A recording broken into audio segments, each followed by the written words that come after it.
Si l'enfant d'un millénial ne sait pas comment utiliser un ordinateur ou un smartphone, la faute n'est pas au père du millénial, la faute revient au millénial lui-même. Si l'enfant de la génération Y ne sait pas utiliser un ordinateur, la faute ne revient pas au père du millénial, au descendant de la génération Y lui-même. Donc, dans cette vidéo, nous allons aborder cette question et j'espère que vous allez bien. Bien le bonjour, bienvenue à vous. Aujourd'hui, on va parler de la génération Y, on va parler de la génération millennials et on va comprendre qui sont ces personnes-là. Donc, aujourd'hui, je me suis amusé à aller voir Copilot, voilà l'intelligence artificielle de Microsoft, et je lui ai demandé certaines informations sur ce que sont les millennials, parce que quelque part j'ai dû entendre ça lors d'une conférence d'un grand formateur, un grand conférencier. Je crois bien que c'est Bob Proctor, voilà, multimilliardaire et quelqu'un de très motivant. Je crois bien que c'est lui et je crois aussi que j'ai entendu ça avec Robert Kiyosaki. Je crois que j'ai entendu ça avec beaucoup de personnes. Donc du coup, je me suis intéressé par cette génération et j'ai voulu savoir qui était cette génération. Donc la génération des millennials, aussi connue sous le nom de génération Y, regroupe les personnes nées entre le début des années 1980 et le milieu des années 1990. Voici quelques caractéristiques clés de cette génération. Donc, il y en a 4 caractéristiques qui ont été listées, voilà, par l'IA. Première caractéristique, c'est la digital native. Donc, voilà, digital native, les millennials ont grandi avec l'avènement d'Internet, des ordinateurs et des jeux vidéo. Ils sont souvent très à l'aise avec les nouvelles technologies et les réseaux sociaux. La deuxième caractéristique, c'est l'éducation et travail. Donc, ils valorisent l'éducation et sont souvent bien formés. Sur le plan professionnel, ils recherchent des environnements de travail flexibles et valorisent l'équilibre entre vie professionnelle et vie personnelle. La troisième caractéristique, valeurs et attitudes. Les millennials, voilà, ils sont souvent perçus comme optimistes, mais aussi individualistes. Ils apprécient l'autonomie et la prise de responsabilité. Et la quatrième caractéristique, voilà, consommation. En tant que consommateurs, ils sont sensibles aux questions éthiques et environnementales.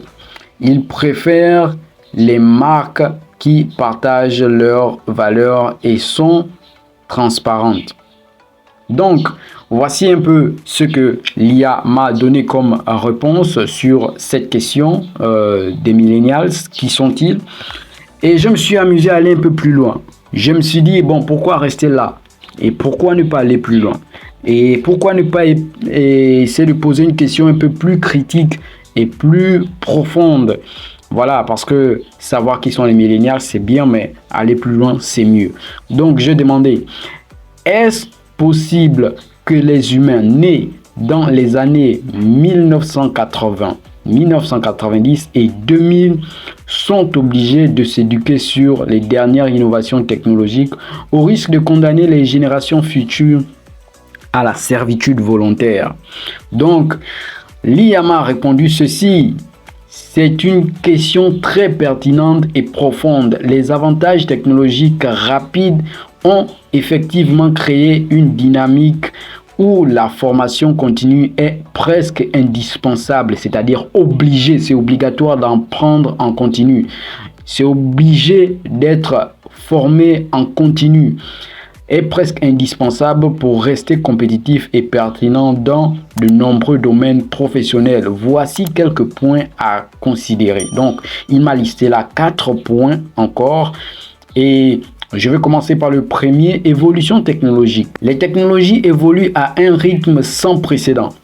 Pour les générations nées dans les années 1980, 90 et 2000, rester à jour avec ces innovations est crucial pour éviter l'obsolescence professionnelle. L'obsolescence professionnelle. Il faut en comprendre ça, voilà. Quand tu deviens obsolète professionnellement, il faut éviter ça. Donc, En deuxième point, il a listé impact sur les générations futures. Si les générations actuelles ne s'adaptent pas et n'intègrent pas les nouvelles technologies, elles risquent de créer un fossé de compétences qui pourrait limiter les opportunités pour les générations futures. Cela pourrait effectivement mener à une forme de dépendance ou de servitude technologique. Voilà, donc on passe de servitude volontaire à servitude technologique. En troisième point, il a souligné l'éducation et l'adaptabilité. L'éducation continue et l'adaptabilité sont des compétences clés pour naviguer dans ce paysage en constante évolution. Les compétences en matière de technologie et de numérique sont devenues essentielles, non seulement pour les carrières professionnelles, mais aussi pour la vie quotidienne. Et en quatrième et dernier point, il a souligné la responsabilité collective. Il est également important de promouvoir une culture d'apprentissage, de l'apprentissage continu et de l'innovation. Cela peut aider à garantir que les générations futures disposent des outils et de connaissances nécessaires pour prospérer dans un monde de plus en plus technologique. Donc, et puis il y a un petit coucou à moi parce que cette IA Copilot que j'utilise au quotidien pour tous mes travaux me connaît déjà assez bien. Voilà, elle me connaît assez bien et en plus de ça, elle m'a donné aussi des pistes, des solutions ou encore des pistes de motivation. En tant qu'entrepreneur dans le domaine de la transformation numérique, tu joues un rôle crucial en aidant les individus et les entreprises à s'adapter à ces changements. Tes services en marketing digital, développement web et éducation à la crypto-monnaie sont des exemples parfaits de comment on peut aider les autres à naviguer dans ce monde technologique. Donc, voici ce que l'IA me donne. Et moi, je te dis, si tu ne fais pas attention, tu vas condamner toute ta génération, tu vas condamner ta famille, tu vas condamner tous ceux. Je te dis que si tu es dans la génération des millennials, si tu es dans la génération des millennials de 80 à 90, je ne parle pas des années 1970, non. 80 à 90 sont ceux-là qui sont nés dans la génération où l'Internet s'est démocratisé. Parce que l'Internet, avant les années 90, était réservé aux militaires, c'était réservé aux services secrets, aux renseignements des États.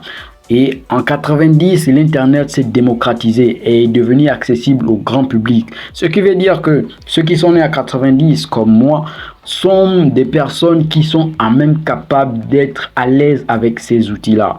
Et si tu es de 90, si tu es de 80, si tu es de 2000, ces trois générations-là, vous êtes obligés, voilà, vous êtes obligés de vous sentir à l'aise avec les outils numériques, de vous former en continu.